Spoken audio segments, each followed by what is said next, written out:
მოგესალმებით, მონაკარი კლავ ტელეკომპანია პულსის ეთერშია. მე დღეს ძალიან საინტერესო გადაცემა მინდა შემოგთავაზოთ ძალიან საინტერესო სტუმართან ერთად. დღეს მონაკარს სტუმრობს მედიცინის მეცნიერებათა დოქტორი, ყველასათვის ცნობილი ნეიროქირურგი ლადო ციქარიშვილი. ბატონო ლადო, მოგესალმები. პირველ რიგში ძალიან დიდი მადლობა მინდა გადაგიხადო სტუდიაში სტუმრობისთვის. ჩვენ რამდენიმე გადაცემა გავაკეთეთ ტრანსლაციურ მედიცინასა და საერთოდ თანამედროვე მედიცინის ამ სიახლეებთან დაკავშირებით მე არ ვიცი არ ვარ საქმის ხოლში რამდენად ნეიროქირურგიაში ტრანსლაციურ მედიცინა რა დოზითაა შემოსული ხა კლინიკურ მეცნიერებებში ჭირს ყოველ შემთხვევაში ჯერჯერობით რაიმე სიახლეების დანერგვა მაგრამ ჩემთვის ცნობილია რომ თქვენ პერიოდულად ცდილობთ თვალყური მიადევნოთ მსოფლიოში ნეიროქირურგიული სკოლის ჩამოყალიბება როგორ მიმდინარეობს როგორ იწყება ფუნდამენტალური განათლება, ანუ ესე იგი სამედიცინო ინსტიტუტთან აქ ბაკალავრიატის პერიოდში, შემდეგ როგორ გრძელდება, ესე იგი და პროფესიონალური დახვეწა და ჩამოყალიბება ინსტიტუტის პერიოდში და შემდეგ დიპლომის შემდგომი განათლება როგორ მიდის და რა აი ჩვენი გადაცემა ესე ავაწყოთ კლინიკურ პრაქტიკას რა პერიოდული კვალიფიკაციის ამაღლება ჭირდება, რა დოზით, რა ფორმით, როგორია მსოფლიოში სიტუაცია და სად ვართ ჩვენ და რა შეიძლება გაგრძელდეს საქართველოში. პირველ რიგში მოგესალმებით, მივესალმებით თქვენ სტუმრებს, მადლობას მოგახსენებს მოპატიჟებისათვის. ვისურვებდი წლევანდელი წელი წარმატებული, ფეხბედნიერი ყოფილიყო ჩემი თქვენთან სტუმრობა. ეხლა გადავიდეთ ასე ვთქვათ თქვენ დასმულ ასე ვთქვათ საკითხზე. ძალიან დიდი მადლობა. ძალიან დიდი კითხვა არის, ამიტომ შევეცდები. არა, ეს ეტაპებია. ჩვენ დავყოფთ ნაწილ-ნაწილ, მე გზადაგზა შემოვიშვათ კითხვებში. მიუხედავად იმისა, რომ ახლა ქირურგიის დისციპლინები და მithomot ეს ნეიროქირურგია ეს უფრო პრაქტიკულ ასე ვთქვათ დისციპლინას წარმოადგენს ის თავის თავში მოიცავს ბევრ რამეს. მარტივად გასაგებად რო ვთქვა, ასე ვთქვათ, თანამედროვე გამოწვევები მედიცინაში შედგება, ძირითადად სამ სვეტზე შეიძლება იქნას ეს დაყვანილი. ეს არის ასე ვთქვათ, მკურნალობის პრინციპები, ეს არის სწავლება და ეს არის კვლევა, ანუ მეცნიერება. ანუ შეიძლება საშუალო სტატისტიკურ ადამიანს ეგონოს, რომ ქირურგი, მithomot ეს ნეიროქირურგი, ხოლმე ოპერაციებს აკეთებს. საბედნიეროდ ესე არ არის. იმიტომ რომ შეუძლებელია შენ თანამედროვე გამოწვევებთან მიმართებაში იყო ტონუსში, თუ პარალელურად შენ არ მონაწილეობ, ასე ვთქვათ, სწავლებაში, როგორც საკუთარი თავის, ასევე არ გასცემას დაუშვათ იმ ცოდნას, თუ შენ გაგაჩნია. და ასევე თუ გარკვეულწილად არ მონაწილეობ სამეცნიერო გარკვეულ კვლევებში, ეს იგულისხმება როგორც პუბლიკაციები, საერთაშორისო ეს კონფერენცია იქნება, თუ რა იქნება. დღევანდელ დღეს უკვე ეს იმდენად ჩვეულებრივი რამეა, რომ შენ ამ სამივე წყალებში პუნქტს არ აკმაყოფილებ, ვერ იქნები ტონოში, ვერ იქნები კონკურენტუნარიანი სპეციალისტი. გეთახვამთ. რაც შეეხება ცალსაკე რო გავყვეთ, ხო ახლა თუ გულისხმობთ იმას დავუშვათ რა გზა უნდა გაიაროს ექიმმა, რომ ასე ვთქვათ მიაღწიოს ნეიროქირურგიას, ხო? ბუნებრივია, ნუ პირველი ეტაპი ეს არის სამედიცინო, ასე ვთქვათ, ნუ საქართველოში უნივერსიტეტში უცხოეთში ეს არის ასე ვთქვათ კოლეჯი. ამ სწავლების პერიოდში ის ასე ვთქვათ სწავლობს იმ ძირითად ასე ვთქვათ პრინციპებს, რომელიც აუცილებელი არის ზოგადი სამედიცინო განათლება, ზოგადად სამედიცინო. ეს არის აუცილებელი, ანუ მე რატო დავიწყებ უნივერსიტეტის დონეზე ასე ვთქვათ, ბუნებრივი კლინიკურ დისციპლინებთანაც აქვს ასე ვთქვათ შეხება ყველა ექიმს და პარალელურად მათ შეუძლიათ სწავლების პროცესში გარკვეულ ეტაპზე კლინიკურ საქმიანობაშიც დამკვირვებლების როლში ასე ვთქვათ მიიღოს მონაწილეობა და ეს თანამედროვე ასე ვთქვათ მედიცინაში წახალისებულიც არის და მე დარწმუნებული ვარ ისეთივე მოთხოვნები და პირობები უყენებს სამედიცინო უნივერსიტეტები საქართველოში თავის ასე ვთქვათ სტუდენტებს. ეხლა საქმე რაშია, რატომ დავიწყე მე, თქვათ ბაკალავრიატიდან, შეგნებულად ჩავწიე ქვემოთ, ესე იგი ეს მიმართულება, იმიტომ რომ 2-20 თვით უბრალოდ ბევრი დრო არ მინდა ამას დავკარგო, მაგრამ რადიკალურად განსხვავდება სწავლების მეთოდოლოგია ჩვენ, რომელიც გავიარეთ სამედიცინო ინსტიტუტში და ვთქვათ, ნებისმიერ ევროპის ან ამერიკის ქვეყანაში. აბსოლუტურად განსხვავებულია მიდგომები, იქ სხვაგვარად იწყება კოლეჯი, შემდეგ უკვე სხვაგვარად ხდება დიფერენციაცია.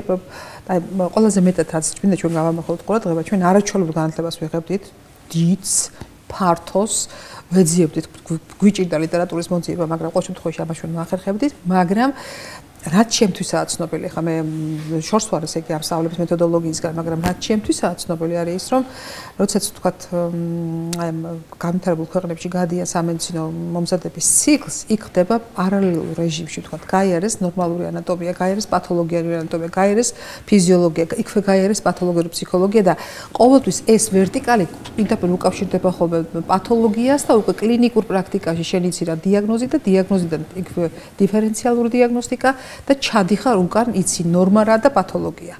ანუ რისი თქმა მინდა რომ ჩვენ ვსწავლობდით ბევრ მასალას, მაგრამ ცოდნა რომელიც უნდა ერთმანეთზე მიგვება დროში იყო გაწერილი.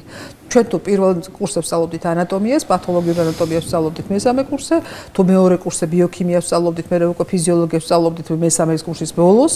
და ამიტომ აი დაკავშირება ჩვენ ძალიან მონდომებული სტუდენტი უნდა ყოფილიყავი, რომ რეტროსპექტულად ეს აგეწყო. აი ამ ნაწილში მე მინდოდა რომ თქვენ გეტყვით, აი განსხვავებაა და რატო ჯობია და თქვათ, როდესაც მეუბნებიან ამერიკელი ჩემი კოლეგები, რომ როდესაც ქართველი რეზიდენტი ჩამოდის ჩვენთან, მას არაჩვეულებრივი თეორიული განათლება აქვს, მაგრამ პრაქტიკულ ნაწილში ის არ არის შეხებული იმ დოზით, თქვათ, პაციენტთან, როგორც ჩვენი რეზიდენტები. აი ეს განსხვავება, მინდოდა თქვათ, პარალელი გავგონო, რა იქნებოდა, თქვათ, კარგი, რომ რას გაუმჯობესდებოდა ჩვენ მიმართულებით. მაგაში გეთანხმებით აბსოლუტურად. ეხლა მეც ასე ვთქვათ, იმ დროს ამაქვს სამედიცინო უნივერსიტეტი დამთავრებული, როდესაც ის მეთოდიკა იყო, რომელიც იყო დაუშვათ საბჭოთა კავშირში და მიუხედავად იმისა, რომ დამოუკიდებელ საქართველოს პერიოდში კომისია მესწავლება, ეს მეთოდიკა დიდად არ განსხვავდებოდა იმ არსებულ თამაშის წესებისაგან.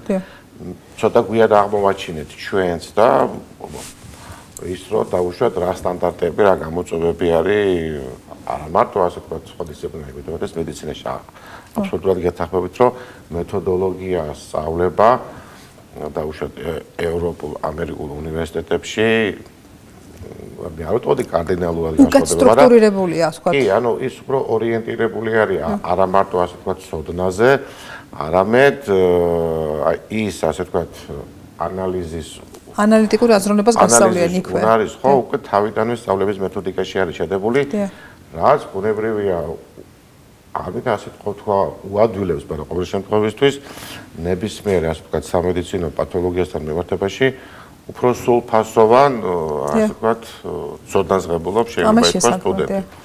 და ეს მე შემდგომ ასე ვთქვათ მის კარიერულ სვლაში ზრდაშიც უკვე იმდანაც სისხლშია გამჟდარი, რომ ნებისმიერ საფეხურზე შემდგომად დაახლოებით ამ მეთოდოლოგიით ხდება. ხო, წინ და უკან მოძრაობდა ეს აზროვნებას სწავლობდა. სწორ ელსებზე უხეშად ვთქვათ სწავლე. კი, აი ამაში საქმე. ანუ გავიარეთ ბაკალავრიატი, ეს კარგი იქნება, რომ თქვა ჩვენთანაც ეხლა თითქოს ბოლონიური სწავლების მეთოდი შემოვიდა, ეხლა მაგას მომხრეებიც ყავს და მოწინააღმდეგეებიც ასე ვთქვათ, მაგრამ ყოველ შემთხვევაში მე მაგალითად მინდა გითხრა, რომ თეორიული ცოდნის მიხედვით ეხლა ჩემი დროის სტუდენტებისთვის ვერ ვიტყვი, რომ მათ ვინმეზე ნაკლები იცოდნენ, უბრალოდ ჩვენ გვიჭირდა ყოველთვის აი ძველი და ახალი მასალის ეს ერთ ვერტიკალში და სტრუქტურაში მოძებნა ძალიან მონდომებული უნდა ყოფილიყავი და ეს ზირთად იწყებოდა მას შემდეგ, რაც ჩვენ ხდებოდით პრაქტიკულად ექიმის საძოვთან და იქ შეგჭირდებოდა, უკვე გჭირდება ჰისტოლოგიაც გჭირდება, ნორმა და პათოლოგია, ანატომიაც გჭირდება, ბიოქიმიაც გჭირდება და ყველაფერი გჭირდება. თავიდან ამას ვერც კი ხვდები, რისთვის გჭირდება, თქვა ესე დანაწევრებულად. ეხლა ამ ბოლო დროს უფრო მეცაც გეტყვით, ეხლა მე არ მინდა რომ გადავუხლოთ სხვაგან, მაგრამ როდესაც ანტიბიოტიკების მოხმარებაზეა ლაპარაკი, ჩემთვის ყოველთვის მიჭირდა და ჩემთვის მიუღებელი იყო ზეპირობა.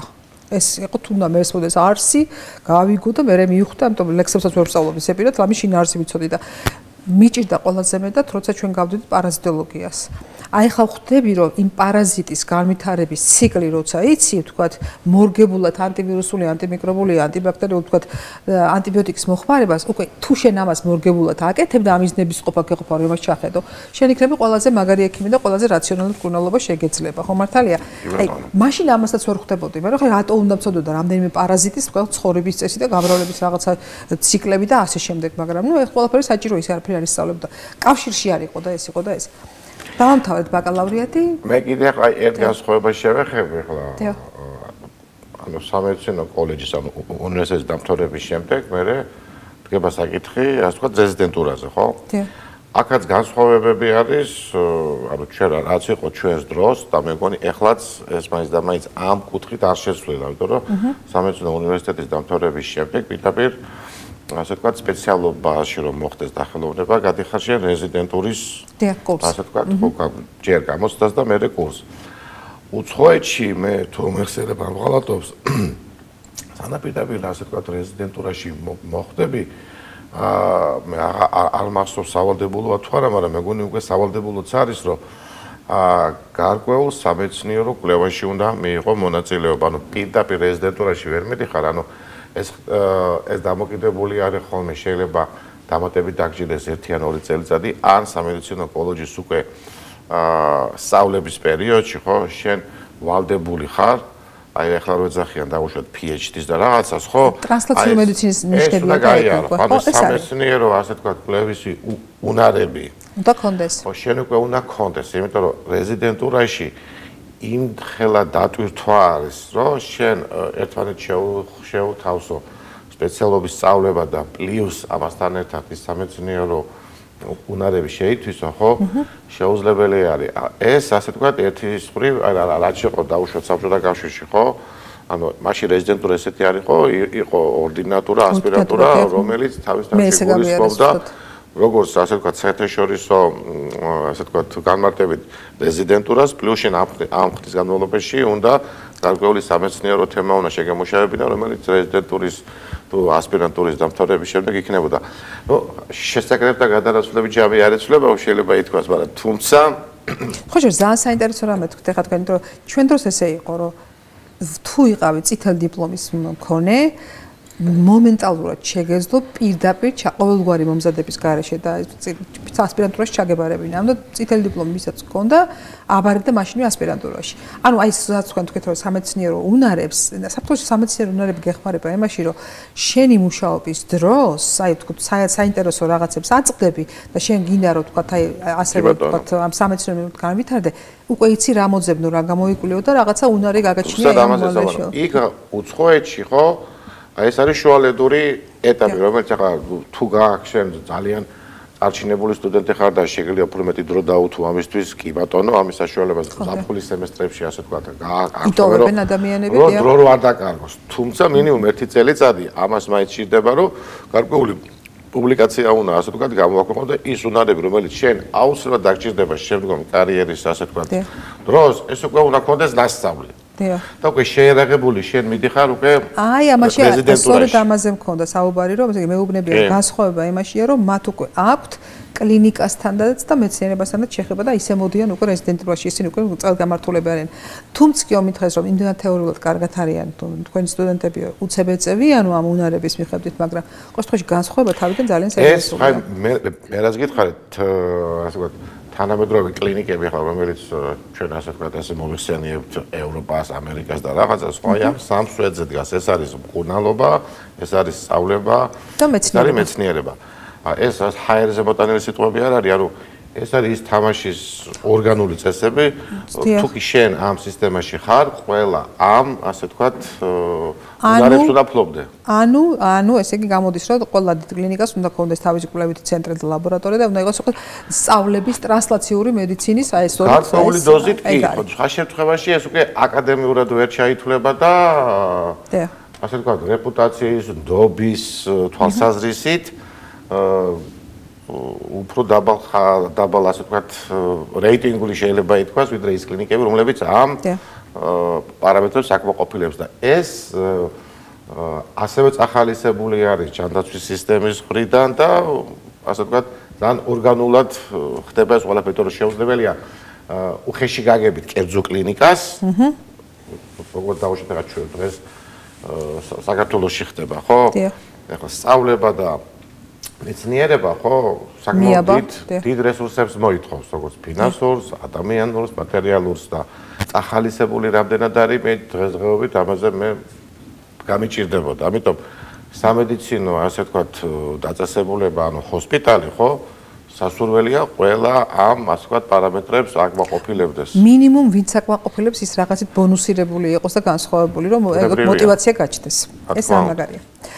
ეხლა გადავიდეთ, აი მე მაინტერესებს თქვენ მე ვიცი რომ საუკეთესო სპეციალისტი ბრძანდებით თქვენი დარგის და დიდი ხანია თვალყურს ვადებ თქვენს განვითარებას როგორ და ვცდილობთ რომ იმ მომენტიდან თქვა როცა თქვენი პროფესიონალური განვითარება იწყება რომ მოძებნოთ ადგილის არც შეიძლება რომ დამატებით იმაზე მეტი კვალიფიკაცია გაიაროთ თქვა ვიდრე დღეს საქართველოში შესაძლებელია და მიუხედავად იმისა რომ თქვენ დღეს ერთ საუკეთესო მე ნეიროქირურგად ითვლებით მე არ მახსოვს წელი რომ თქვენ სადმე არ გახვიდეთ სერიოზულ სადმე ცენტრში და რაღაც ახალი არ მოინახულოთ. მოდი მოგყევით რა ნახეთ როჩესტერის უნივერსიტეტში რატო ვიყავით? როჩესტერში იყავით თუ? ხო მე იოსი თუ გულისხმობ ეს იყო 2015-ში ხარ ახლა გახსოვთ და გასულ წელს იყავით? სტენფორდში კი. სტენფორდში იყავით. მე რატომ ბოლოს როჩესტერი მახსოვს სტენფორდში იყავით გასულ. მოდი მეიოდან დავიწყოთ. აი მეიოში რა ინახულეთ? აი რა გინდოდათ მაშინ? მე ვიცი რომ არამედ იტალიაშიც იყავით თქვენ რაღაც ერთი 6 თვე. მოგახსენებთ ახლა ეს ჩვეულებრივი რაღაცა არა მე სულ მაინტერესებს რას ეძებდით ფაქტია რომ სტყუილად სასერუთ არ დადიოდით ხო მე არც ისე ახალგაზრდა ვარ ასე თქვა ჩემი ასე თქვა სწავლება და მოგიდება საქართველოში 90-იან წლებში მოხდა როდესაც სამწუხაროდ საქართველო ასე თქვა ვერ იყო იმ რესურსებზე და ისე წელგამართული რომ ასე თქვა მაღალი დონის სამედიცინო განათლება მიგეყო მე თანადამად 90-იანების მეორე ნახევარში უკვე რაღაც გარკვეულწილად საქართველოს რაღაც სახელმწიფოებრივი ასე თქვა ნიშნები გაჩნდა. რეზიდენტურა მე როგორც ესეთი ან ორდინატურა, ასპირანტურა დავამთავრე ქალაქ მოსკოვში, ბურდეკოს სახელობის ნეიროქირურგიის ინსტიტუტში და იმ დროს შეუძლებელს არ ვიტყოდი, მაგრამ ძალიან რთული იყო დღევანდელი სიტუაციიდან განსხვავებით, რომ შენ ასე თქვა რეზიდენტურა ან ევროპაში, ან მით უმეტეს ამერიკის რომელიღაც მაშინ ეს ჩაუმფარებული იყო ეს ფაქტები, კი ბატონო. თითქმის შეუძლებელი იყო შეიძლება ასე თქვა ითქვას. კი ბატონო. მე ერთ რაღაცზე გავაკეთებდი კიდე ასე თქვა მე ვიტყოდი თქვენ ყურადღებას, რაც შეეხება რეზიდენტურაზე რა, ასე თქვა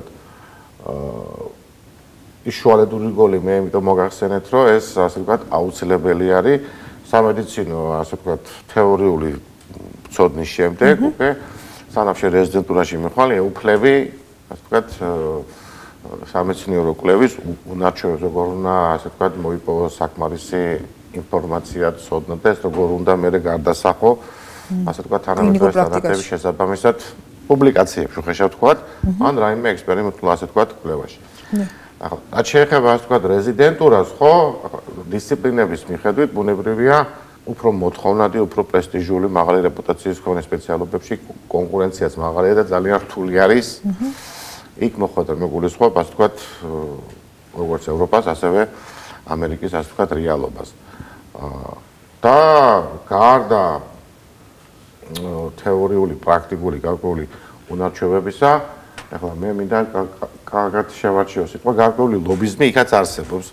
არავის არ გაუკვირდეს ეს, იმიტომ რომ ისეთ მაღალანაზღაურებადი პროფესია, რომელიც არის ნეიროქირურგია, ბუნებრივია, ისეთ სამედიცინო სფეროში მოღვაწეობა უნდა, იქ საკმაოდ მაღალი კონკურენცია. პრივილეგია ყოველთვის საქართველოს. ამიტომ ასე ვთქვათ, ბევრს გონია, რომ ასე ვთქვათ, ნეიროქირურგია, პრესტიჟული, მაღლა შემოსავლიანი და აი შენ, მაგრამ რა დგას ამის უკან, ხო ახლა მე შევეცდები, ასე ვთქვათ, ეს ახსნა.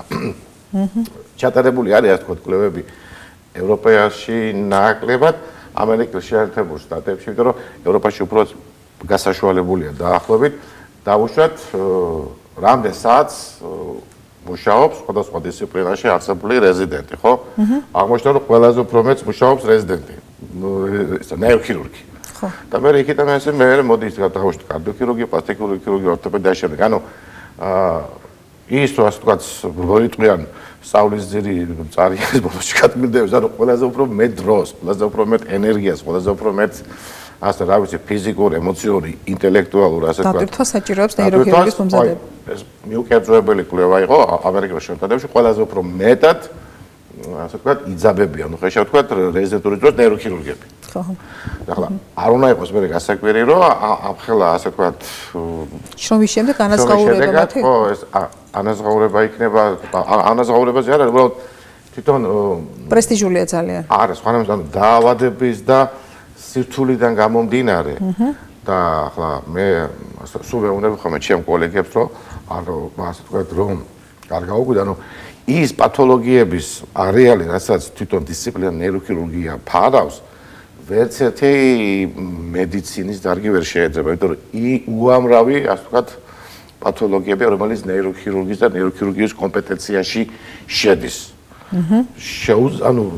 შეუდარებლად უფრო დიდი არეალი არის მინიმუმ თეორიული ცოდნა ნეიროქირურგს ასე ვთქვათ უნდა გქონდეს. ბუნებრივია პრაქტიკული თვალსაზრისით იმხელა დისციპლინაა, რომ შეუძლებელია ყველა მიმართულებაში შენ იყო მაღალი დონის და კონკურენტუნარიანი. ხომ ხა ისეთ რამეს ვამბობ, რაც ცოტა უცნაური შეიძლება იყოს, ბევრი არ მგონია რომ ვინმე არ დაგეთახოთ ამაში. ხო, იმიტომ რომ რატოღაც გონიათ საქართველოში, რომ ასე ვთქვათ, თუ შენ ხარ დაუშვათ ნეიროქირურგი ყველაფერის გაკეთება უნდა იცოდე. კი, თეორიულად ეს უნდა იცოდე, მაგრამ რეალურ ცხოვრებაში შეუძლებელია შენ რომ ყველა მიმართულებით მაღალი ხარისხის, ასე ვთქვათ, ოპერაციები შეასრულო უხეშად რო ვთქვათ.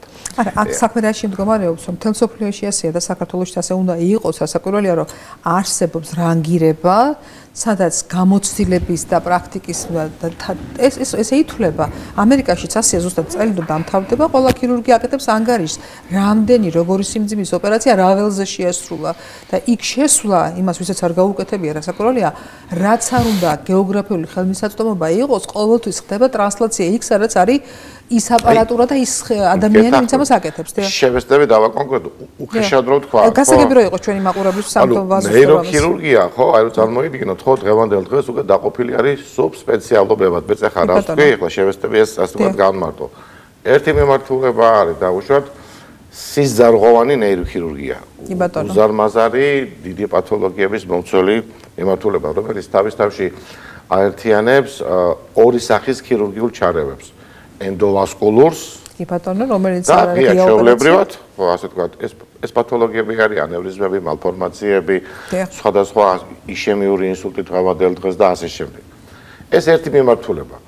მეორე ყველაზე უფრო, ასე ვთქვათ, დღევანდელ დღეს ასევე დიდი მოცულობით ეს არის ნეიროონკოლოგია, რომელიც თავის-თავში აერთიანებს თავის ტვინის, ზურგის ტვინის, ხერხემლის, პერიფერიული ნერვული სისტემის სიმსივნურ წარმონაქმნებს. ეს როგორც ანატომიურად რამხელა, ასე ვთქვათ. ხა ესეც ვთქვათ, რომ თავის ტვინი და ხერხემალი ერთმანეთისაგან ანატომიურად ახლა თითქოს ერთის გაგრძელება, მაგრამ ორი სხვადასხვა რამეა. აბსოლუტურად, რამხელა თეორიული, ასე ვთქვათ, ცოდნა უნდა გქონდეს შენ, რომ თანაბრად ფლობდე ორივეს ერთად. ერთი იცოდე თეორიულად, მეორე შეგეძლოს, ასე ვთქვათ, სწორი მისი დიაგნოსტირება, სწორი ტაქტიკის შერჩევა და საჭიროების შემთხვევაში თანამედროვე სტანდარტების შესაბამისო ოპერაციების ასე ვთქვათ ჩატარება და ბუნებრივია მე ამ შენი დაგროვებული გამოცდილების საფუძველზე ამ პრეზენტაციის ასე ვთქვათ მომზადება ამ პუბლიკაცია დაიშევი. ეს მეორე.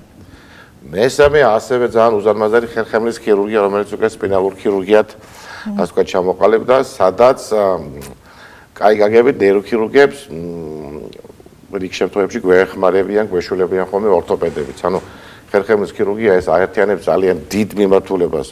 აქ არის დეგენერაციული დაავადებები, ტრამული დაზიანებები, თავდაყოლილი ანომალიები, ასაკობრივია და ყველას ემართება და ეს ბევრია. მეოთხე არის ფუნქციური ნეიროქირურგია, რომელშიც ერთიანდებიან ისეთი დაავადებების ქირურგიული მკურნალობას, მოიცავს როგორც არის დაუშვათ პარკინსონიზმი, დისტონია, ეპილეფსია, კივილის სინდრომები. შემდეგ ეს არის პედიატრიული ნეიროქირურგია, რომელიც ასევე ცალკე გამოიყო, იმიტომ რომ მიუხედავად იმისა, რომ ბევრი საერთო აქ მოზელთა და ბავშვთა ნეიროქირურგიას არის გარკვეული დაავადებები, რომელიც უფრო ხშირად და შეიძლება ექსკლუზიურად არის ხოლმე პედიატრიული ნეიროქირურგიაში და პირიქით. ანუ მე ჩამოვთვალე იმდენად ძალიან ნატიფს კიდე უფრო მეტ სინატიფის მოითხოვს საქართველოს. იმდენი ასე ვთქვათ პათოლოგიის სწავლება უწევს ადამიანს რეზიდენტურის დროს და შენ ეს უნდა იცოდე, ეს უნდა მოახერხო. იმიტომაც ითვლება, რომ ყველაზე უფრო მე დროს და ენერგიას ითვლება, რომ ნეიროქირურგიები ხარჯავენ. ახლა თავარი ვთქვათ ჩვენ, რომ ნეიროქირურგია რაც იმსახურება ის ორგანო კი ბატონო. ბრძანებელია მთელი სისტემის ფუნქციონირებას. ეს არის მთელი პასუხისმგებლობა ხო ამის. შენ დაამთავრე რეზიდენტურა და კი. დიახ. მე რა ჩამოთვალე სუბსპეციალობები, ხო? როგორ გითხრათ, ანუ დღევანდელ დღეს ძალიან ცოტა, ასე ვთქვათ, საუნივერსიტეტო ჰოსპიტალები და რეზიდენტურის პროგრამა იძლევა სრულყოფილ არ გაგიგვირდება ეხლა ასვამ, ასე ვთქვათ, შესაძლებლობას, რომ ყველა ამ მიმართულებით შენ, ასე ვთქვათ, ბჭყალების ჩემპიონი იყო. ხო. რომ არის, ასე ვთქვათ, ასეთი ცენტრები არსებობს, კი? იშვიათი გამონაკლისების გარდა, ამიტომ ეხლა ცოტა დაგვიანები დაუბრუნდები, ასე თქვა, თქვენ დასმულ კითხვას, რა, იმიტომ რატომ მოგიწიეთ სხვადასხვა ადგილას სიარული? ხო, იმიტომ რომ ასე თქვა, შეუძლებელი არის, რომ ასე თქვა, შენ ასე თქვა, ის შეიძლება ითქვას დანაკლისი, რომელიც შენ რეზიდენტურის სწავლების დროს მიგაჩნია, რომ არ არის საკმარისი, მეტომეტეს ეს ყველაფერი სწრაფად განვითარებადი არის. რაღაცნაირად რომ აღმოფხვრა დაეწიო, ნახო, ხო?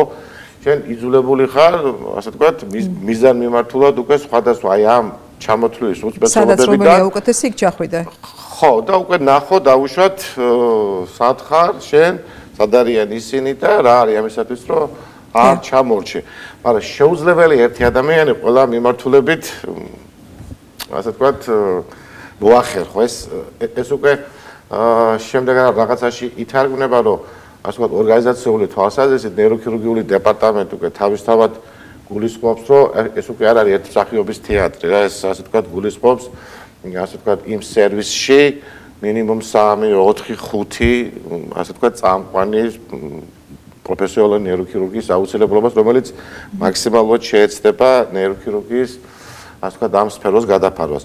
შესაბამისად, ასე ვთქვათ, ის ვიზიტები, რომელიც ასე ვთქვათ, მარტო მე არა ვარ გამონაკლისი, ჩემ ყველა კოლეგა ამ გზას ასე ვთქვათ ადგას, რომ იძულებულია, რომ არ ჩამორჩეს. ახლა საქართველოს პატარა ქვეყანა არის, ეპიდემიოლოგიურად ეს დაავადებების რაოდენობა მით უმეტეს კიდევ უფრო მცირე არის და მიუხედავად იმისა, რომ ხა დღევანდელ დღეს არის ტექნიკური შესაძლებლობა, რომ ონლაინ იგივე ვებინარები იქნება, ჟურნალები იქნება, კონფერენციები იქნება თუ რაღაცა. ჩვენ ვეძებდით თქვენ ახლა გაქვთ უკვე ხო, ამის შესაძლებლობა განსხვავებით ასე ვთქვათ იმ დროისი არ არის, მაგრამ ქირურგია იმდენად პრაქტიკულია ასე ვთქვათ სფერო და მიმართულებაა, ხო? სანამ ეს ყველაფერი ტრანსლაციურად იმაში გადაიქმნება, შენ თვალით უნდა ნახო რეალურად. კი ბატონო. აქედან გამომდინარე, ახლა ვთქვათ ყველა თავისი საქმის მოყვარულ პროფესიონალი ვალდებულია და შეძლებს დაგვარად ცდილობს, რომ გარკვეული მიმართულებები თავისი ცოდნა მუდმივად აიმაღლოს. ანუ თქვენ ზამეთახმებით, ხო, შეიძლება ითქვას ერთადერთი არ არის ერთ-ერთი ასე ვთქვათ სპეციალობაა მედიცინა, რომელიც ცხოვრების ბოლომდე სწავლობ. შეუძლებელი რომ გაჩერდები და უკვე დამთავრებული ხარ როგორც ექიმი. მაშინ უკვე პრაქტიკულ საქმიანობას უნდა შეეშვა. სანამ ასე ვთქვათ შესაძლებლობა გააქვს, ჯარი გააქვს და უნდა მაქსიმალურად ამ პროცესს ასე ვთქვათ მისდიო. ფეხთაფეხ უნდა სდიო მე. რა შეიძლება ასე ვთქვათ ახლა ისე უბრუნდები იმ კითხვას, ხო? ნუ ბევრ ასე ვთქვათ ჰოსპიტალში მომიწია ასე ვთქვათ ყოფნა სხვადასხვა ეტაპზე. ასე ვთქვათ მიმართულებების მიხედვით ახლა მე ამიტომ მოსახლეობა ამაზე თავი შევაწყდა, მაგრამ რამოდენიმე ვთქვათ ჰოსპიტალმა უფრო ისეთი წარუშლელი შტაბ-ეშტილება დატოვა, მათ შორის ეს არის მეიოს ჰოსპიტალი, რომელიც 2015 წელს ვთქვათ მომიწია, იქ იყო 3 თვიანი ვთქვათ fellowship-ი. და ერთ პატარა ისტორიას ვთქვათ მოგიყვეთ, უცბად რომ მივხვდეთ, სად ვარ ჩვენ და სად არიან ისინი. და ანუ რა პრიორიტეტები არის დაუშვათ თანამედროვე მედიცინაში და რა უნდა იყოს. დიახ. იმ წელს 2015 წელს ხო მეიოს რამოდენიმე ჰოსპიტალია, ერთ როჩესტერში არის და კიდე 2 ჰოსპიტალი აქვს, მაგრამ უშუალოდ როჩესტერი იმ წელს გამოცხადდა ნევროლოგია ნეიროქირურგიაში პირველ დეპარტამენტად. უყვართ ამერიკელებს ამ რეიტინგების და რაღაცების ევას, მაგრამ ეს мотиваციას გაძლევს. კი. ხო და ზუსტად წლის შემაჯამებელი კონფერენციაზე მომიწია ვთქვათ იქ ყოფნა. და ვინც იყო ნეიროქირურგიის დეპარტამენტის ხელმძღვანელი, ხო მე ხშირად მითქვა ხოლმე ჩემ კოლეგებში, მენეჯერებთან, ასე ვთქვათ სამედიცინო კლინიკების ასე ვთქვათ დირექტორებისთვის და ამ ისტორიას მუდმივად უყვები რომ ასე ვთქვათ რა არის ასე ვთქვათ რა უნდა იყოს ჰოსპიტალის პრიორიტეტი. და გამოდის ასე ვთქვათ ნეიროქირურგიის დეპარტამენტის ხელმძღვანელი და ნუ მიულოცა ასე ვთქვათ თავის თანამშრომლებს რომ ჩვენ წელს ასე ვთქვათ გავხდით ყველაზე მაგარი ნეიროქირურგები ამერიკაში რა. მაგრამ ეს თავისთავად არ გულისხმობს იმას რომ ყველაზე უფრო მეტი ოპერაცია გავაკეთეთ, ყველაზე უფრო დაკლები გართულება გვაქვს, ეს თავისთავად ცხადი არ. მაგრამ ყველაზე ძალიან მეამაყება მე ის რომ ყველაზე მეტი ჟურნალ კლუბი, ანუ პუბლიკაცია გამოუშვესო ჩვენმა რეზიდენტებმა. და რეზიდენტურის დასრულების შემდეგ ყველაზე მეტი მაღალი ქულები მიიღეს ჩვენმა რეზიდენტებმა და ყველაზე მეტი მოთხოვნილება ამ რეზიდენტებზე არის ამერიკის მასშტაბითო. ეს არის ძალიან მაგარი. ანუ ისე უბრუნდები აი იმ სამსვეტს მე რა ვთქვი და ანუ კუნალობა კი, მაგრამ მარტო კუნალობით არ ფასდება ასე ვთქვათ არც ექიმის, არც სამეცნიერო-დაწესებულების ასე ვთქვათ რეპუტაცია და მისი ასე ვთქვათ აუცილებლად კონკრეტუნარიანობა. სწავლება და მეცნიერება. შედო აი ამ სამივე კრიტერიუმში არ ხარ ასე ვთქვათ პირველი, ვერ იქნები პირველი.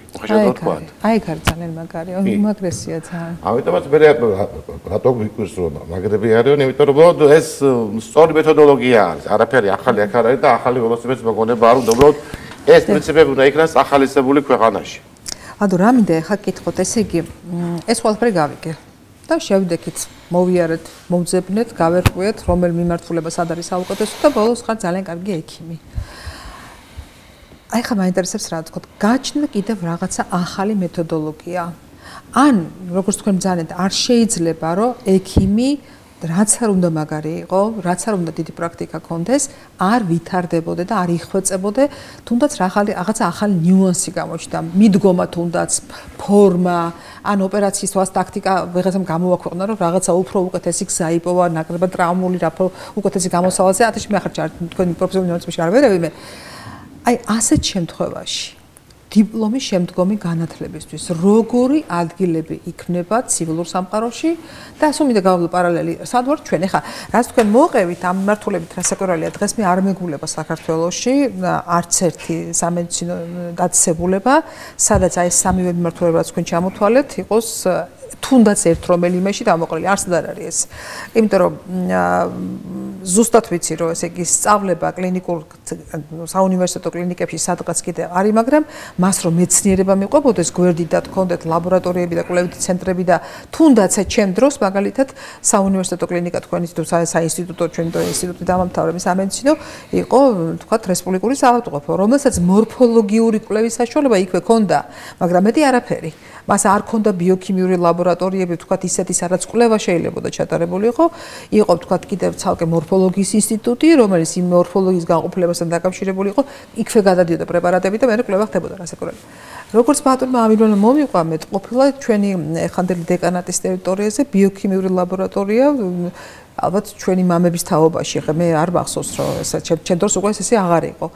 ანუ რაღაცა ტრანსლაციური მედიცინის რაღაცა ნამცეცები მაშინაც ეთყობა სურვილი არსებობდა, მაგრამ ერთად ეს დამოყრილი არ იყო. მე კიდევ უფრო დაიშალა და დაკუცმდა ეს ამბავი, რაოდენობაც გაიზარდა კლინიკების და შესაბამისად აი ამ სამ ფუნდამენტალურ მიმართულებაზე აწყობილი არ არის. ეხლა ეს შეკითხვა მაქვს.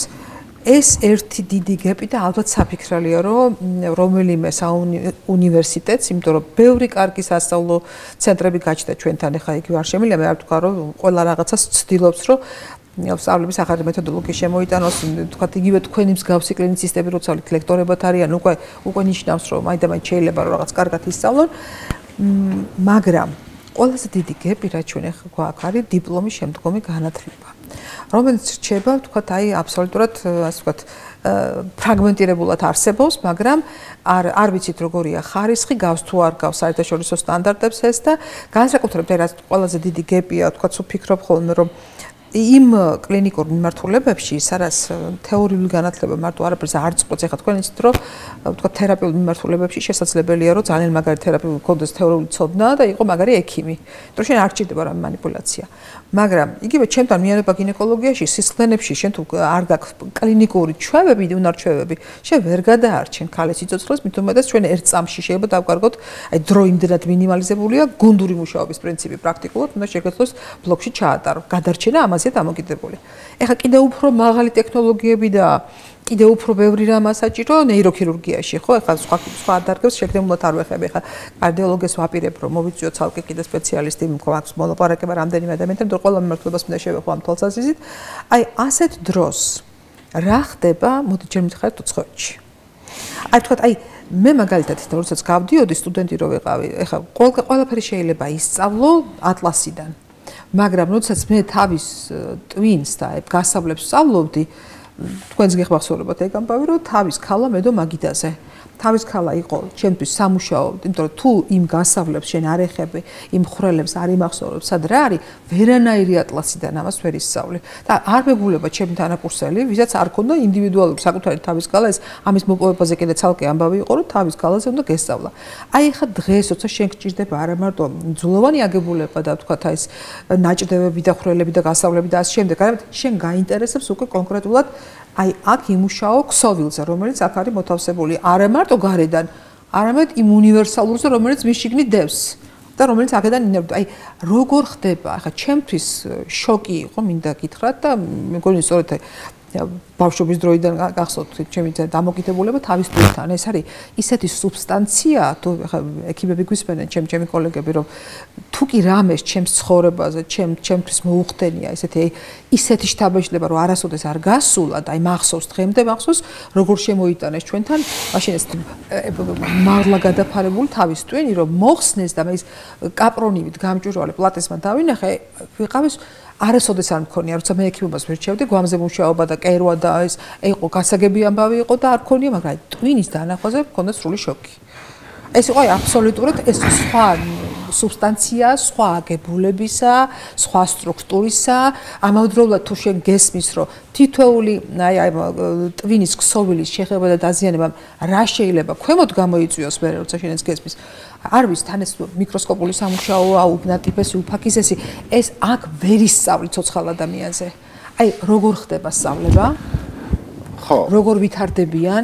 აი თუნდაც ძალიან საინტერესო კითხვა და ხა მე როგორც ვიცი, უკვე ხა 25 წლიდან უკვე სავალდებული იქნება 25 წლამდე ეს დიპლომის შემდგომი ასე ვთქვათ განათლება და ეს ასე ვთქვათ ის წესები რომელიც გულისხმობს გარკვეული კრედიტქულების ასე ვთქვათ დაგროვებას ნებისმიერი ექიმისგან მე უკვე როგორც ვიცი უკვე ჩაშვებული არის და ეს მოთხოვნები ვთქვათ უკვე გაჩნდა ეს იგულისხმება ეს ვალდებული არის როგორც აქამდე იყო ვალდებულება თუ არ ვწდები ჰოსპიტალებისთვის ახლა ეს ვალდებულება უკვე იქნება ყველასთვის ვალდებულება როგორც ექიმებისთვის ასევე ჰოსპიტალისთვის ანუ აქამდე ანუ ეს ასე ვთქვათ ერთის მხრივ დამატებით რესურსებს მოითხოვს.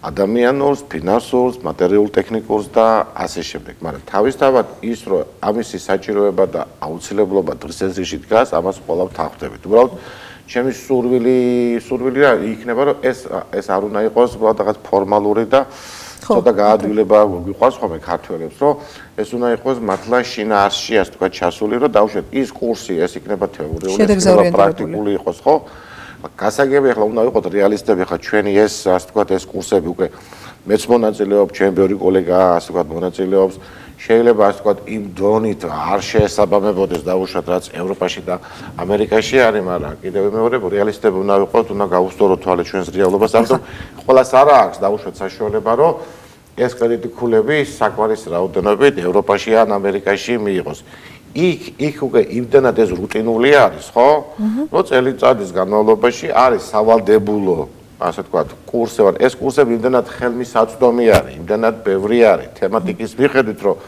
ყოველგვარი დაძაბვის გარეშე ნებისმიერი კვალიფიკაციის ნებისმიერი დონის ასე ვთქვათ სპეციალისტს მეტად ნეიროქირურგს არანაირი პრობლემა არ აქვს რომ ის სტანდარტი რომელიც აი როგორ გითხრათ როგორც ყოველდღიურად ვარჯიშობ დავუშვათ და შეიძლება კვირაში ორჯერ სამჯერ მეტეხა სპორტულ დარბაზში და ვარჯიშობ ხო აი უკვე იმდენად უკვე შესაძლებელი და იმდენად რუტინა არის ეს რომ იქ ასე ვთქვათ ამის გარეშე ვერც წარმოუდგენიათ იმიტომ რომ ეს მარტო სავალდებულო კი არ არის როგორც შენი საკუთარი შესაძლებლობების შეფასება განვითარებას ნამდვილად უწყობს ხელს იქ სისტემა ამისათვის ისი არის ასე ვთქვათ მოჭრილი მოწოდებული რომ ნუ ახლა კეთილშორით შეგშურდება ეხლა ნეიროქირურგია ისე როგორც ქირურგიის სხვა დისციპლინები ხო იმით გამოირჩევა რომ გარდა თეორიული სამეცნიერო ცოდნისა აქ საუბარი არის პრაქტიკულ უნარჩვევებზე რომელსაც თქვენ თქვით ხო აქ საუბარი არის ანატომიურ ლაბორატორიებზე ანატომიურ ვორქშოპებზე და ეს როგორ და ცოცხალ ოპერაციებს ანუ ლაივ ოპერაციებს რო ეძახიან ანუ ეს კრედიტქულები შეეხება არა მარტო თეორიულ პრეზენტაციებს კი ესეც საინტერესო და აუცილებელი არის ხო ასევე შესაძლებლობას რომ შენ უყურო თანამედროვე ტექნოლოგიების გამოწვევების შესაბამის ქირურგიულ ჩარევებს როგორ აკეთებენ ექსპერტები მასთან ამას გააკეთებ ეს როგორ უნდა ასე ვთქვათ გაიარო ტრენინგი ანატომიურ ლაბორატორიაში რამოდენიმე თვის უკან იყო ძალიან საინტერესო შეხვედრა სხვადასხვა იქ ესწრებოდა ჯანდაცვის მინისტრი და იყო სამეცნიერო უნივერსიტეტის ასე ვთქვათ რექტორის და ჩემი სურვილი ასე ვთქვათ იქ მე გავაჟღერ და კიდევ ერთხელ ვისარგებლო თქვენი ასე ვთქვათ გადაცემით და ამას ვიტყვი იმიტომ რომ საკმაოდ ახლა ადრე ეს უნდა წარმოუდგენელი იყო მაგრამ დღევანდელ რეალობაში საქართველოს ცოტა უკვე მყარად დგას ფეხზე და მე არ ამგონია სურვილის და ასე ვთქვათ ნების შემთხვევაში ხო რაღაცა მინიმალური სტანდარტების შესაბამისი ანატომიური ლაბორატორიის ჩამოყალიბება თუნდაც სამედიცინო უნივერსიტეტის ასე ვთქვათ ბაზაზე რატომაც არ უნდა იყოს შესაძლებელი. ბევრი ჩვენზე ასე ვთქვათ წარმატებულ ქვეყანასაც პრობლემა აქვს ასე ვთქვათ ანატომიური გვამების ასე ვთქვათ მოზიდვის, მაგრამ ეს დღევანდელ დღეს შესაძლებელია. მოგარებადია, იმიტომ რომ ახლა ანუ დიპლომის შემდგომ განათლების საოცრებელია არსებობდეს გვამი, რომელზეც ისწავლე ოპერაციის კეთებას. მარტო გვამზე არ არის, ახლა შევეს, ახლა მე არა ბევრი ჩემი კოლეგა, როგორც ნეიროქირურგი, ასევე სხვა ქირურგიული დისციპლინები, საკმაოდ დიდ რესურსებს ხარჯავთ იმისთვის, რომ წავიდეთ ან ევროპაში, ან ამერიკაში და თანამედროვე შესაბამის ანატომიურ ლაბორატორიებში მივიღოთ მონაწილეობა დამოუკიდებლად დისექცია იქნება ეს რომ ქირურგიული ჩარევა სანამ შენ იმ რაც თქვენ მკითხეთ თანამედროვე ახალი ქირურგიული მიდგომები რაღაცეები ხო სანამ შენ ცოცხალ ადამიანზე ამას განახორციელებ ეს უნდა განახორციელო ანატომიურ ლაბორატორიაში ამიტომ თანამედროვე ანატომიურ ლაბორატორია მარტო გამსაგულისხმობს იქ ფაქტიურად შეიძლება ითქვას ულტრა თანამედროვე საოპერაციო არის ანუ ამას გულისხმობს ეს ტექნოლოგიები რომელიც შენ გჭირდება საოპერაციოში ზუსტად იმ ტექნოლოგიების საჭიროება არის ანატომიურ ლაბორატორიაში. ანუ ეს უკვე ანატომიური ლაბორატორია არის გასაკვირველია პრეპარატი გვამი რომელიც არის ისეთ მდგომარეობაში რომ მასე ოპერირება შეიძლება და ეს საოპერაციო მოწყობილია ზუსტად ისე როგორც ჩენი თქვა ნეიროქირურგიული საოპერაციო. ამაზე ვაპარაკე. კი. ახლა ეს აი როგორც გითხარით რომ ეს უკვე იმდანაც ბუნებრივი არის ასე თქვა ჩვენთან უცხოელი კოლეგებისთვის რომ ახლა და ბევრი ჩვენი ქართველის იმიტომ რომ მე ბევრი მეგობარი კოლეგა ყავს, რომელიც ასევე ჩემსავით ცდილობს, რომ რაც შეიძლება ხშირად იყოს ჩართული ასე ვთქვათ ამ ფერხში. რომ ჩვენ ამისათვის გვიჭერს უცხოეთში სიარული, ახლა ბევრ სამში შესაძლებლობა არ აქვს და თუ მოხერხდება, რომ ამისი განხორციელება ასე ვთქვათ მოხდეს საქართველოში, რატომაც არ ეს ფინანსურადაც მოგებიანი იქნება, იმიტომ რომ დღევანდელ დღეს რატო წახვიდა, ხო, დახარჯა სასტუმროში ფული გადაიხადო, მგზავრობაში ფული გადაიხადო და გააკეთო ისაც უნდა გააკეთო. თან ამავდროულად მიდიხარ ერთი სპეციალისტი აქ შეება 10 განამზადდეს იმაში ეს იმდენად ასე ვთქვათ აუცილებელი და საჭირო არის ხო კიდევ ვიმეორე მე არანაირ ჭდილს არ ვაყენებ და უშუალოდ თეორიულ ასე ვთქვათ სასესიო სალექციო ასე ვთქვათ კურსებს რომლებიც თავისთავად დანიშნულოვანია მაგრამ ახლა ქირურგებისთვის ხო ახლა ანატომიური ასე ვთქვათ ხო ანუ დიპლომის შემდგომი განათლება არ ნიშნავს იმას რომ ერთხელ ოპერაცია ისწავლე ამის შემდეგ შენ პროფესიული უნარები არ უნდა განვითარო. ეს ტექნოლოგიები ისე ვითარდება რომ ეს ასე ვთქვათ ხო ახლა გასაგები არის კონფერენციები, კონგრესები, სადაც შენ ზოგად მიმოხილვას ასე ვთქვათ ნახულობა რა. აი ის ასე ვთქვათ ღონისძიებები რომელიც შენ პირიქულას განიჭებს, ხო მარტო პირიქულა არ არის შენი თვითმიზანი, შენი რეალური პრაქტიკული უნარჩვევები უნდა იყოს, ან თეორიული უნარჩვევები, ან სამეცნიერო უნარჩვევები, ანუ ეს გულისხმობს ასე ვთქვათ კრედიტქულებს. ეს მაქსიმალურად უნდა იყოს ეფექტიანი. ხა ჩვენი რესურსებიდან ბუნებრივია გამომდინარე, მაგრამ როცა შენ ამ სისტემაში ჩდები, ხო უბრალოდ ვეღარ ჩერდები, ანუ ეს თვითონ ორგანიზმი და როგორც თხოვს ვარჯიშს, ასევე შენი პროფესიული განვითარება გავალდებულებს, გაიძულებს, რომ ვერ გაჩერდები. თავდაჯერებულობას გმატებს პროფესიონალი, სიმშვიდეს განიჭერს პროფესიონალს ძალიან დიდი მნიშვნელობა. დავადევრეთ არ ვიყავი, ამის მნიშვნელობა აქვს საერთოდ რა, ანუ მერილენდში, ვაშინგტონის უნივერსიტეტის ანატომიური ის იყო, ასე ვთქვათ, ვორქშოპი იყო. იქ იყო ჩამოსული ერთ-ერთი ცნობილი იაპონელი ნეიროქირურგი. ეს ეძახიან სამურაის ასე ვთქვათ, უხეშად ვთქვათ, მაგრამ და ის იყო ერთ-ერთი ასე ვთქვათ ფაკულტეტი ანატომიური დისექციის რა. არც თუ ის ახალგაზრდა არის, დაახლოებით 65, ასე ვთქვათ, წლის იქნება რა. და როცა უკვე დამთავრდა ასე ვთქვათ სავალდებულო ასე ვთქვათ ანატომიური დისექციის ასე ვთქვათ კურსი, ხო? ოდ აღმოჩნდა რა იმ ასე ვთქვათ გვამის ასე ვთქვათ თავის იმას და ქალას კიდე იყო დარჩენილი რაღაცა გარკვეული ადგილი, სადაც შეიძლება და ქირურგიული მიდგომის განხორციელება, ხო? აი აღარ მახსოვს საღამოს 5-6 საათი იყო დილისხდიდან 6 საათამდე, ხო? აი ესე და როგორც კი დაინახო შესაძლებლობა იყო კიდე ასკეთები და ნუ კიდე ასე ვთქვათ გააკეთა. ანუ უკვე იმდენად ასე ვთქვათ ეს მოთხოვნილებაშია ქირურგს რომ რაღაცა პრაქტიკული რაღაცები აკეთო, რომ რაღაც ჩემი კოლეგები ასე ვთქვათ არ გაუკვირდება, თუ ეს ჩვეულებრივი რამე არის და ეს მე კიდე არ მიყვარს იაპონელი სისტემა. მე ჩემს სიცოცხლე ხა თქვენ იცით რომ მე მაგ დიდი შეხება მათთან. მე მსგავსი შრომის მოყვარე და შეუჩერებლად მომუშავე ადამიანებს. სხვა შორის ერთ-ერთად ჩემმა მეგობრებმა მითხრა, რომ ცოტა ფრთხილად იყავი, ეგენი ევოლუციურად გადარჩეული ჯიშია და თლათ ნუ გავყვები, თორე ვერ გაუძლებო, იმიტომ რომ ეს არის, აი მე არ ვიცი, მსგავსი ენერგია, არ ვიცი საიდან აქვთ. ან საიდან პოულობენ, იმიტომ რომ არ იღლებიან. ნუ შენ რომ მაგათ უყურებ, ბოლოს მაგალითად იაპონიაში რამდენჯერმე ვიყავი და ტოკიო არა მაგ დათვალიერებული, იმიტომ რომ ის სამუშაო რეჟიმი რო თავდება, მე თავდები. ეს მხოლოდ შემილია მხოლოდ წამოვწევთ ახში და დავიძინო არაფერს ნახოს თავი მე აღარა მაქვს. ისინი მე იწყებენ რუტინას თავის ხო, ეს ასე მე ასე ვთქვათ ადრე მოგახსენეთ რომ გამხელა დატვირთვას გადის ასე ვთქვათ რეზიდენტურის დროს რეზიდენტი სანამ საბოლოო ასე ვთქვათ დახელოვნებას მიაღწევს, ხო? ანუ შენ მუდმივად ტონუსში, მუდმივ ტრენინგი გჭირდება ახლა. იაპონელებს ახლა ამას მათი თავისებური კულტურა და რელიგიაც გარკვეულწილად დისციპლინირებული ხალხი არის, თავის მოყვარე ხალხი არის. კი არ არის. მე და ფილოსოფიის განსხვავებული აქვს. განსხვავებული ფილოსოფია აქვს მათთვის. სამშობლო და მისთვის მსახურება არის აღმატებული სიცოცხლეზე მეტად. აი მათთვის სამშობლო არის ისეთი ვთქვათ ფასეულობა, რომლისთვისაც თვალს არ დაახამხამებენ, ისე დამთხოვენ სიცოცხლეს და მიაჩნიათ რომ მათი აი სხვაჯერ ჩვენ ხშირად პროფესიონალიზმი ამის გამოხატულება არის. პროფესიონალიზმის გამოხატულება ისინი პროფესიონალურად ემსახურებენ, ცხოვრობენ ამის ემსახურებენ სამშობლოს და ყველაზე მნიშვნელოვანი ის არის რომ აი ჩვენ ქართველებს გვაქვს ეგეთი რაღაცა, თქო, ჩვენ რელიგიური ამბავია, რომ რისთვის გაქვს კიდე ერთი დღე. რომ ბოლო შენ თავს კითხო ილე ჭავჭავაძე გეუბნება, რომ აბა დღეს მე ვისრა ვარგე. აი რისთვის მოგეცა ეს დღე და მათ იციან, რომ აი ყოველი დღე რომ მიეცემა თავისი სამშობლოსთვის უნდა ბოლომდე დაიხარჯონ.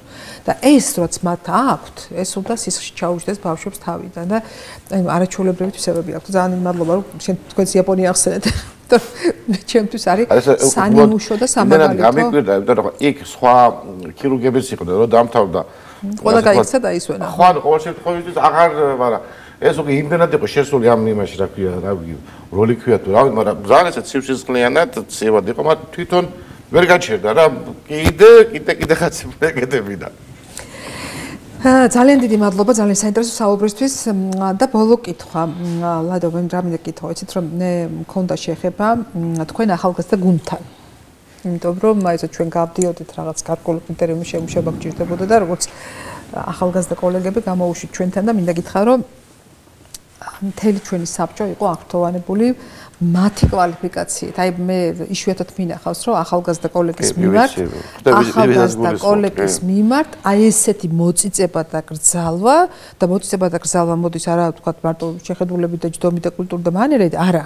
პირი რო გააღო ამ ადამიანმა, ესე იგი ჩვენ ვიგრძენოთ და ჩვენ წინ იჯდა ახალგაზრდა ძალიან მაღალი კლასის კვალიფიციური სპეციალისტი და აი არჩილ საქედან მინდა მივესალმო და კიდევ ერთხელ მადლობა გადავუხადო და აი როგორ ახერხებ აი ამ რეალობაში, ხო ჩვენ ბევრი სირთულები ველაპარაკეთ, რომ სტანდარტები ჩამოვრჩებით, თქვა ისე ვერ მიყვებით. ეხლა მეორე ამბავია, რომ მადლობა მინდა გადაგიხადო, რომ არ მიჩნეთ, რომ დღეს საქართველოს სხვა რელსია და სხვა დონეზე გადასული, იმიტომ რომ არ არსებობს მედიცინაში მიმართულება, სადაც აი თანამედროვე სოფლიოსო შეშურდება ესეთი სპეციალისტები არ გვყავდეს და ეს არის ერთმნიშვნელოვნად ძალიან კარგი და მადლობა ამისთვის და არსებობს წერტილები, სადაც მიიღებ უმაღლეს ხარჯს. მე ხშირად ვამბობ ხოლმე, რომ აი ამ კონკრეტული სპეციალისტის ერთ-ერთი თქვენს ხართ მათ შორის სპეციალისტი რომ მოძებნო ნებისმიერ უცხოეთის ქვეყანაში უნდა იყო იმ პრეზიდენტის ახლობელი. რომ მიხვიდე აი იმ დონის სპეციალისტი. ნამდვილად ესე ხარ ყოველგვარი თავდაბლობის გარეშე გეუბნებით, რომ ყველა მიმართულებაში ყოთ მარტო ნეიროქირურგიაში ხო არ არის ესე რომ მოხვდე ესეთ სპეციალისტთან, მაგრამ ფაქტია რომ ხა ჩვენ ვერ ვიტყვით რომ ან ვთქვათ სტენფორდს და ან როჩესტერს და ან ვთქვათ მეიოს უნივერსიტეტებს ჩვენ შევედრებით ეხლა უცებ და შესაძლებელია იმიტომ რომ მიიხედო მოიხედო ჩვენ სტრატეგიას ესე გეგმავთ გაითვალისწინო ფინანსური რესურსი ადამიანური რესურსი მოწყობა როგორი გაქვთ ვთქვათ სად არის განთავსებული შენი საუნივერსიტეტო ბაზები და ასე შემდეგ მილიონი რამ და გაითვალისწინო ამ რეალობაში კიდე კარგად მოძრავთ მაგრამ აი თქვენ როგორ ახერხებთ ახლა რომ ასეთ მოცემულობაში მე ვიცი რომ არჩილი გამონაკლისი არ არის მე მითხრას რომ საუკეთესო გუნდი გყავთ აი როგორ ახერხებთ აი ახალგაზრდების შერჩევას და მე აი ველზე შეშვებას ასე ვთქვათ ხო რა აი კითხვა მე კიდევ ერთხელ გამეორდები რაც ამისი თქვი რა რომ დავიწყოთ იქიდან რომ ახლა არა მარტო დავუშვათ ნეიროქირურგია ნებისმიერი ასე ვთქვათ სამედიცინო დისციპლინა გარდა აი სამეცნიერო უნარჩვევებისა ინსტიტუტის დროს, რეზიდენტურის დროს, ასევე გასავლისშიან გუნდურ თამაშის უნარჩვევებს, იმიტომ რომ ეს დღევანდელ დღეს იმდენად მოცულობითი არის სამედიცინო პროფესია, რომ ერთი ადამიანი აქ ვერაფერს ვერ გახდება, შეუძლებელი არის. შესაძლოა ეს ბუნებითაც უნდა გქონდეს ბუნებრივია, მაგრამ ეს უნდა იქნას მე უკვე სამეცნიერო თვალსაზრისითაც ახალისებული. და უკეთესად საუბარი ეხება ნეიროქირურგიული სამსახურის ან დეპარტამენტის მოწყობას, ესეც ჩემი კიდევ მეორე მოგონილი არ არის, საბედნიეროდ მქონდა შესაძლებლობა მემუშავა იმ აკადემიურ ცენტრებში, სადაც ეს არის ჩვეულებრივი რაღაცა. ერთი ადამიანი, ანუ ერთი მსახიობის თეატრი შეიძლება იყოს ერთი მსახიობის თეატრი. აბსოლუტურად გეთახმებით და სამედიცინო სფერო ეს აუცილებლად ეხლა მე ძალიან ისეთ უყვართ ხოლმე ესეთი სიტყვები მულტიდისციპლინარული და რაღაცეები. ნუ თავი დავანებო დავუშვათ ანუ ნეიროქირურგია იმდენ სპეციალობასთან მოითხოვს გადაკვეთას და შენ საბოლოო შენი პროდუქტი რა არის პირველ რიგში ხარისხიანად უსაფრთხოდ უმკურნალო პაციენტს ეს ერთი კიდე გამეორდები მე შენ უნდა მოახერხო რომ მას მიაწოდო საკმარისი ცოდნა ახალგაზრდა შენ კოლეგას და მე სამეცნიერო უნარჩვევები და ნეიროქირურგია დღეს იკვეთება ისეთ დისციპლინებთან როგორც არის დაუშვათ რადიოლოგია, როგორც არის ნევროლოგია, როგორც არის ენდოკრინოლოგია, როგორც არის ორთოპედია და ასე შემდეგ. ანუ გარდა ნეიროქირურგიის შენ უკვე სხვა ასე ვთქვათ საბეზო დისციპლინების თან მიმართებაში უნდა გქონდეს კომუნიკაცია ეს უნარები რომ საერთო საქმისთვის საბოლოო შედეგი დადო. აი საბოლოო შედეგისთვის კიდე შეუძლებელია რომ ამდენი საქმე ერთ ადამიანმა გააკეთოს. ანუ ეს თავისთავად გულისხმობს რომ შენ უნდა შეეცადო, შენ ირგვლივ ხო, ასე ვთქვათ, მოძებნო, ხელი შეუწყო, წაახალისო. მიუხედავად იმისა, რომ გაიკვირდება საქართველოში არსებული ჯანდაცვის სისტემა მაინც და მაინც ამ ხრივ, ასე ვთქვათ, მე ვიცი რასაც გულისხმობ და მაგრამ ყოველ შემთხვევისთვის, ანუ წახალისებული არ არის, შეიძლება ხელსაყრელში, მაგრამ წახალისებული არ არის. აქედან გამომდინარე, რაც უფრო შენს, ასე ვთქვათ, აი ამ თანამედროვე გამოწვევების შესაბამის ახალგაზრდებთან გექნება, ასე ვთქვათ, საქმე და წახალისებ, ხო? ეს ასე ვთქვათ, უკეთესია ყველასთვის, უკეთესი არის ხა ეს მე ვიქნები თუ სხვა იქნება მისთვისაც, იმიტომ რომ შეუძლებელია შენ ისე ვითარდება სამედიცინო სფერო მეთოდეს ნეიროქირურგია რომ ყველა მიმართულებით შენ დრო არ გეყოფა რომ თანამედროვე ინფორმაცია ასე ვთქვათ მოიპოვა. აქედან გამომდინარე ახალგაზრდებს მით უმეტეს კიდე უფრო მეტი დრო შესაძლებლობა ენერგია აქვს რომ უბრალოდ უნდა მისცეს სწორი მიმართულებები ეს არის და ეს ანუ ერთ შეხედვით მარტივი არის მაგრამ ნუ მარტივიც არ არის და მეორე მომენტია კიდე რომ ძალიან რთულია მოზებნო გუნდი არა მეორე მომენტია კიდე რა იცით რომ მე ხშირად ჩემ ასწავლთან მილაპარაკია რომ რატოს ყველამ თავის სკოლა რატო არ დაატოვა და მითხარ რომ რამდენიც გავზარდეო იმდენმა ისე მიღალატაო რომ ზურგში მახვილი მოუხდაო და აი ხა ეგ მომენტიც არის რომ ისე უნდა გაზარდოს ხო ჩვენს მე უკვე აქ გწერეთელება მაგონდა რომ შემმა გაზდილა მოწაფემ უკან ალბათ რა ვიცი ძალიან დაარჩიო და დაგიმართოს რომ ხო ასაკურველია იგივე უცხოეთში განსხვავებული ტენდენციები არის მოკლედ გეტყვით ევროპაში და ამერიკაში თლად ამერიკელები აფრი უფრო ასე ვთქვათ გამოირჩევიან ანუ რეზიდენტურის დამთავრების დროს ისინი უკვე საბოლოო ასე ვთქვათ შემდგარ ასე ვთქვათ ნეიროქირურგს უშვებენ, იმიტომ რომ დამოუკიდებლობის ხარისხი ასე ვთქვათ ევროპაში და ამერიკაში რეზიდენტების ხო განსხვავებულია ვიდრე ჩემთან. ახლა მე არ მეტყვი ეს შენიშვნისავი თქვა, მაგრამ დღევანდელ დღეს ეს ცოტა შეიძლება ბევრ პოლიტიკურ საკითხთანაც იკვეთება, მაგრამ ჩვენს რეზიდენტურის პროგრამებში ხო რეზიდენტების უფლებამოსილება ცოტა არ იყოს და უფრო დაქვეითებულია, ვიდრე ეს შეიძლება იყოს დაუშვათ როგორც არის ევროპაში და როგორც არის ამერიკაში, ანუ იქ პირიქით, ანუ ახალისებენ და ის ასე ვთქვათ ექიმი არის.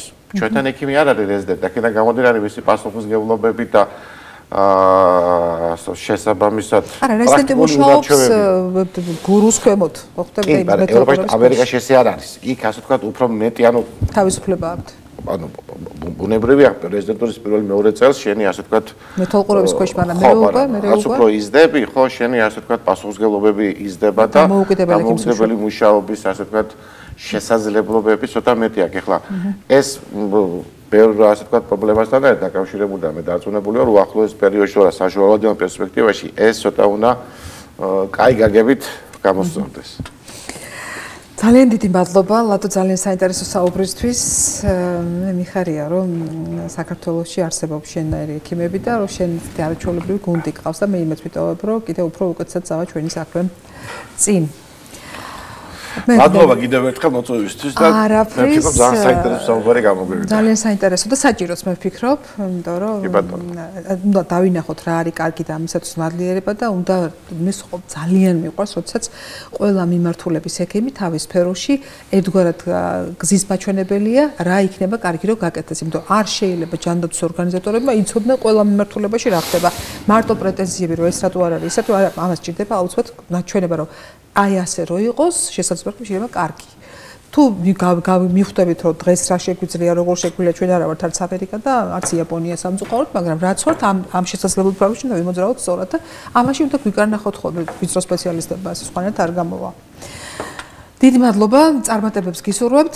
გემშვიდობებით, საუკეთესო სურვილებით, მომავალ შეხვედრამდე ტელეკომპანია პულსის ეთერში ნახვამდის.